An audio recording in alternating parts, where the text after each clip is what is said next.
En este pequeño video vamos a tratar de dar una idea de lo que significa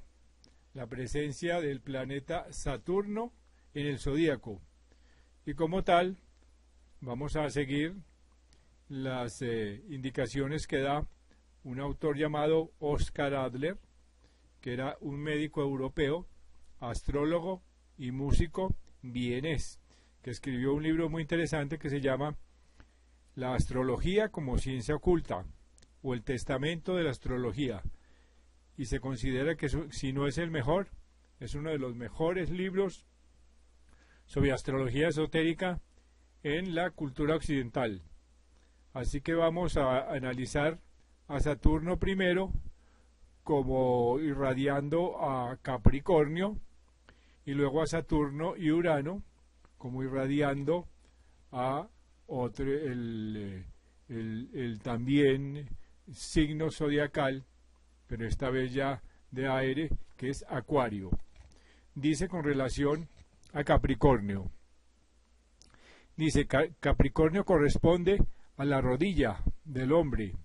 Ese es el órgano del cuerpo que identifica esta radiación. Y dice, a la rodilla como radiación de Capricornio, vivida en forma interiormente corporal. Y dice, cuanto más íntima y profundamente captemos el sonido de esta radiación en relación con la figura cósmica arquetípica del hombre, tanto más evidentemente nos resulta lo que en lo referente al tipo de Capricornio quieren decir las caracterizaciones de superior e inferior, o sea, el hombre avanzado o no avanzado de Capricornio. Y se pregunta este autor, ¿pero qué significa la rodilla? ¿Y qué significa arrodillarse? La rodilla, pues, es aquella parte del cuerpo humano a la cual se adhieren los músculos que elevan. Tomemos esta palabra por de pronto en sentido corporal, que elevan al hombre cuando éste escala, por ejemplo, una montaña, que lo elevan, en tanto lo ayudan a doblar y estirar alternativamente la tal rodilla. De modo que las fuerzas que se ponen de manifiesto en la función de la rodilla son las de flexión y extensión, del relajamiento y estiramiento. Entre estas dos fases de la ascensión está aquello que decide sobre lo alto y sobre lo bajo. Así que de este modo Capricornio se convierte en signo de aquello que quiere rebajar a los otros para elevarse a sí mismo, o por el contrario, de aquello que se rebaja a sí mismo para elevar a los otros, y es un signo de aquello que con su carga pesa sobre los demás para convertirlos en sirvientes suyos, o de aquello que se convierte en portador voluntario de toda carga para llevarla consigo hacia arriba. No puede dudarse en sentido esotérico acerca de cuál de los dos extremos es el que se caracteriza al hombre superior, y de este modo podemos comprender por qué fue bajo este signo del portador de cargas que se rebaja a sí mismo, entre comillas, que nació el hombre más alto, el hombre que enseñó el sentido más profundo de este signo, o sea, Jesucristo. Mas Jesucristo, llamándolos, les dice: ¿sabéis que los que se ven ser príncipes entre las gentes se enseñorean de ellas, y las que de entre ellas son grandes tienen sobre ellas potestad?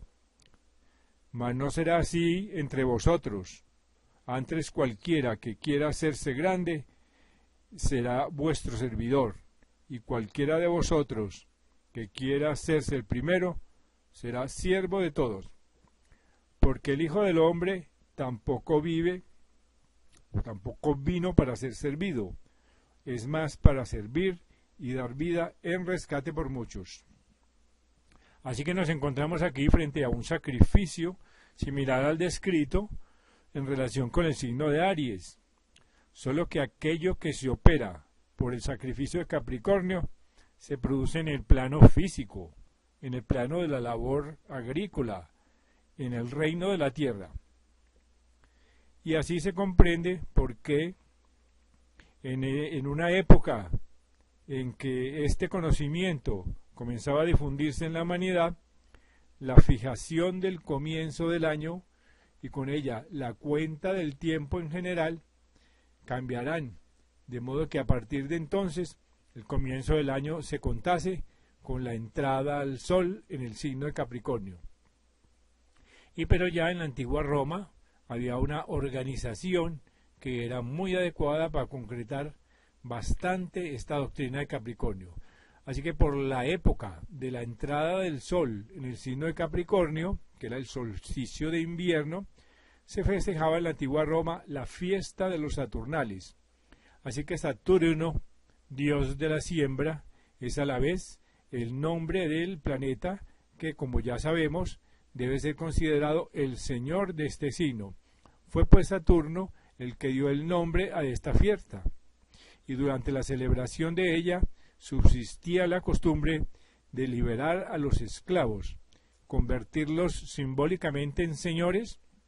que se sentaban a la mesa del banquete y eran servidos por sus propios señores. Y ahora, antes de apartarnos del signo de Capricornio, refirámonos brevemente a la forma en que el hombre de Capricornio, aún no despierto,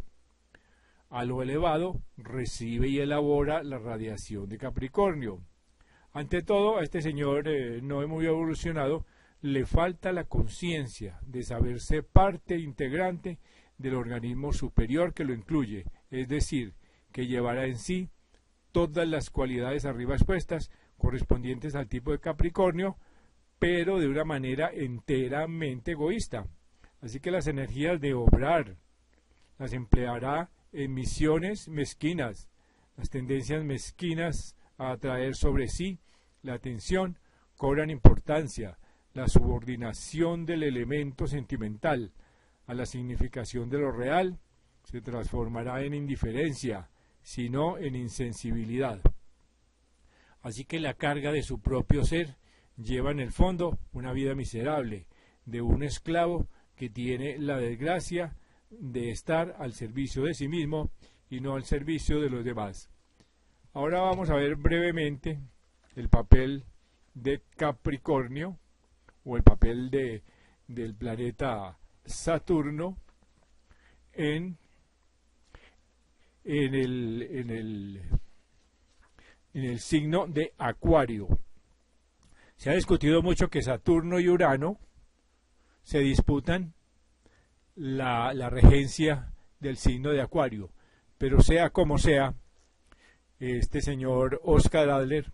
en el libro que estamos mencionando, dice lo siguiente sobre el papel de Saturno y de Urano en la participación de Acuario. Y dice: el hombre de Acuario superior, como utopía al cabo de la cual, luego de haberse desligado de la Tierra, regresa a la Tierra, y qué es lo que el hombre de Acuario acierta a llevarse consigo de esa utopía a la Tierra. Esta visión nos abrirá los ojos con respecto a algo que existió desde siempre, pero que solo en nuestros días cobró forma perceptible para todo el mundo. Recordemos que al tratar el problema de la evolución, hablábamos de la huella de seres mentales superiores, de la huella que estos seres dejaban sobre la arena de la Tierra, y que más aún era el propio ser humano el que también estaba empezando a la sazón a estampar su huella, su sello en el reino terrestre, continuando en su grado de evolución la obra de aquellos seres superiores al recrear instintivamente los símbolos secretamente ocultos de su propio cuerpo físico, los símbolos de las fuerzas creadoras en forma de herramientas, instrumentos y máquinas para su propio uso, siendo que sólo más tarde reconoce de dónde le viene el saber que le permitirá llevar a cabo tales obras de creación: el puño, el martillo, la tenaza, las tijeras, el ojo, la cámara fotográfica, etc. Así que el hombre de Acuario inferior podrá hablar de sus inventos, oponiéndolos a a la tonta naturaleza, el hombre superior nunca hará una cosa de estas. Y lo que acabamos de exponer ha de darnos una idea clara de aquella visión, pues pasamos ahora a hablar de una invención del ser humano que al parecer no ha sido sacada de la organización del cuerpo físico, como los ejemplos arriba citados, sino de la organización de su cuerpo mental, un invento intelectual, este invento que permite presentir la utopía del hombre de Acuario superior es la radio, la telefonía y la computación. La computación crea la ilusión de un mundo puramente mental, en el que los pensamientos de todos los seres humanos fluyen paralelos o se entremezclan convirtiéndolos, como aquí las ondas del éter, en objetos, en patrimonio común de la percepción, como aquí los objetos físicos. Provisto de una antena mental, cada ser humano se convierte o se convertiría inmediatamente en habitante de ese mundo utópico mental, virtual, y en esta utopía no habría posibilidad de aislamiento mental, ya que todo pensamiento se haría de inmediato visible al espacio común de tal utopía. Y de aquí resulta con lógica cognoscitiva una ley que se diferencia en mucho de la ley física del mundo material, pues orientada como está hacia el futuro, cobra la forma de una exigencia que parecería la contraparte del imperativo categórico de Kant, la exigencia de pensar de modo que cada pensamiento aislado resulte apto para alimentar la fuerza de la corriente única, común del pensamiento de la verdad y de conservar esta corriente. Así que la idea resultante de esto, la idea de una armonía universal, total, mental, bajo el signo de la verdad, puede compararse realmente con la ley que, por ejemplo, guía la ejecución de conjunto de los músicos integrantes de una orquesta, siendo que cada uno de ellos, lejos de pensar que su registro es el principal y de considerar a sus compañeros como una especie de mal necesario, tiene por el contrario plena conciencia de que sólo alcanzará la meta común en armonía con los demás, de los cuales él es parte integrante como miembro necesario a la comunidad. Sólo así el hombre de Acuario alcanzará realmente el ideal de su obra de arte, o en otras palabras, podrá conferir a la obra mentalmente contemplada el cuerpo físico que le corresponde. Y lo que con esto constituye el deber del hombre de Acuario superior es el de conferir realidad a la idea de una comunidad humana dentro de una aspiración pura a la verdad para convertirse en hogar del hombre perfecto, en forma tal que el Hijo de la Tierra comulgue con el Hijo del Cielo. De todos estos impulsos proviene en el siglo XVIII lo que los clásicos alemanes, y especialmente un escritor que se llama Herder, el ideal de una humanidad como ideal humano universal. Esta es, pues, en pocas palabras, la función que tiene Urano de cambiar la historia de la humanidad, produciendo una serie de inventos, una serie de revoluciones que unirían a la humanidad como un todo.